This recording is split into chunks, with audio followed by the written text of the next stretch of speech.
अस्सलामु अलैकुम नाजरीन। आज की हमारी वीडियो एवोकाडो के बारे में है, जिसको पाकिस्तान में मक्खन फल कहा जाता है। एवोकाडो के दरख्त ज़्यादातर जनूबी मेक्सिको में पाए जाते हैं। वो पौधा जिसके फल को एवोकाडो कहा जाता है, ये बुनियादी तौर पर एक बड़ी बेरी है जिसमें एक बड़ा सा बीज होता है।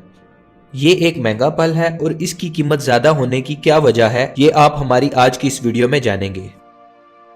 एवोकाडो दुनिया के जदीद तरीन खानों में एक ख़ास चीज़ बन गई है, लेकिन इसको उगाने के लिए गैर मामूली मिकदार में महंगे वसाइल और मेहनत दरकार होती है। हालिया बरसों में एवोकाडो की कीमत में 129% इजाफा हुआ है, जिसमें एक एवोकाडो की औसतन कीमत $2.10 2019 में थी और एक साल में ये कीमत डबल हो गई। जहां पर सेहतमंद खानों की बात होगी, वहां पे एवोकाडो का जिक्र लाजमी होगा। एवोकाडो की बढ़ती हुई कीमत पर बात करने से पहले इसकी तारीख जानना जरूरी है। पेरू में माहिरीन आसारे कदीमा ने 750 कबल मसीह की एंशिएंट ममीज के साथ एवोकाडो के बीज पाए गए थे, लेकिन ये 500 कबल मसीह में एस्टिक्स थे, जिन्होंने इसको एवोकाडो का नाम दिया था। 16वीं सदी में जब सेंट्रल अमेरिका ने स्पेन पे कब्जा किया, इन्होंने इसका नाम एवोकाडो रख दिया। एवोकाडो की खेती अगले चंद सालों में तैयार होगी। 19वीं सदी में सेंट्रल अमेरिका और जनूबी अमेरिका के अलावा एवोकाडो और दुनिया में कहीं नहीं पाया जाता था। एवोकाडो की तजारत का आगाज 1900 की दहाई में स्टार्ट हुआ, लेकिन तब ये सिर्फ अमीरों के लिए एक ब्रांड के तौर पर लजीज ग़िज़ा थी। जैसे कि 1920 में न्यूयॉर्क में एक इश्तिहार में इसको सलाद का अमीर तरीन बादशाह करार दिया गया। फिर कैलिफोर्निया के काश्तकारों ने महसूस किया कि एवोकाडो की काश्त मुश्किल है और मार्केट में इसके नाम के साथ वसी पैमाने पर कारोबार करना आसान नहीं, इसलिए उन्होंने कैलिफोर्निया एवोकाडो तंजीम बनाई। 1950 की दहाई तक पैदावार के पैमाने में काफ़ी इजाफा हुआ और एवोकाडो की कीमत 25 सेंट्स तक गिर गई। 60 की दहाई में बैन अमेरिका इमिग्रेशन की लहर के साथ एवोकाडो की मकबूलियत में मजीद इजाफा हुआ, क्योंकि लैटिन अमेरिकन अपने साथ एवोकाडो की मकबूलियत लेकर आए थे। जैसे जैसे तलब में इजाफा होता गया, सप्लाई को बरकरार रखना और बड़े पैमाने पर एवोकाडो की फसलों को पैदावार में मुश्किल पेश आने लगी, क्योंकि इन बागात को फलने फूलने के लिए गैर मामूली मिकदार के वसाइल की ज़रूरत होती है।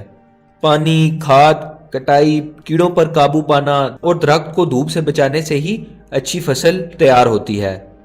जब आप एक बाग लगाने का सोचते हैं तो इसका मतलब ये है कि आप किसी तस्दीक शुदा नर्सरी से ऐसे पौधे लेंगे जिसका ऑर्डर आप एक साल पहले देंगे। औसतन 1 लाख पाउंड तकरीबन 1 मिलियन गैलन पानी लेते हैं, लेकिन ये इस बात पर मुश्तमिल है कि मौसम की सूरत हाल कैसी है, क्योंकि मौसम फसल की पैदावार में एक अहम रोल अदा करती है। 1980 की दहाई में एवोकाडो की मकबूलियत में कमी आई और ये 1985 तक अमेरिका में औसतन 1 पाउंड फीकस खाया गया।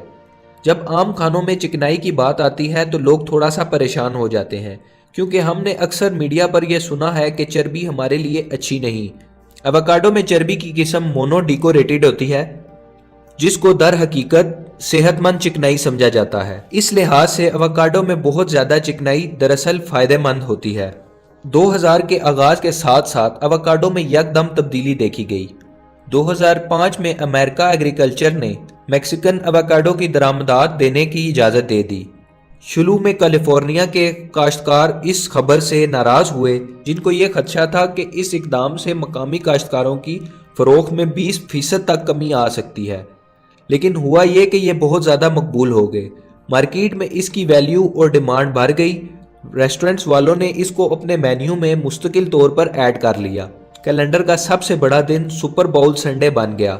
अब अमेरिका में किसी बड़े खेल के दौरान 200 मिलियन पाउंड एवोकाडो खाए जाते हैं, लेकिन आप अगर इस रकम को पैदा करने के लिए दरकार वसाइल पर गौर करें तो आपको इसकी बुलंद तरीन कीमत का अंदाज़ा हो जाएगा।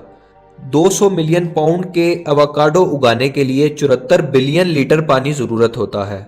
अगर आप सब्ज एवोकाडो खरीदते हैं जो कैलिफोर्निया से बराह रास्त आपको मार्केट में बीज दिया जाता है, तो उसको आप 7 से 10 दिन पकने को देंगे। कीमत इतनी ज्यादा होने के साथ बागात और डिलीवरी ट्रक्स में चोरी की वारदातों में इजाफा हुआ।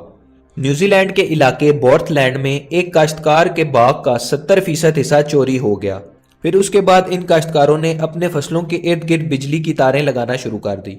जहां मैक्सिको 80% एवोकाडो पैदा करता है, وہیں پر بلیڈ ایووکاڈو کی تجارت بھی ہو رہی ہے، یعنی کہ کسانوں کی زمین کے سائز اور ان کے فصل کے وزن کے مطابق ان سے بتہ وصول کیا جاتا ہے۔ یہی سب چیزیں مل کر ایووکاڈو کو نایاب بناتی ہیں اور مہنگا بھی۔ تو یہ تھی ناظرین ہماری آج کی ویڈیو کیسی لگی کمنٹ باکس میں اپنی رائے ضرور دیں۔ ملتے ہیں ایک اور ویڈیو کے ساتھ، تب تک کے لیے اللہ حافظ۔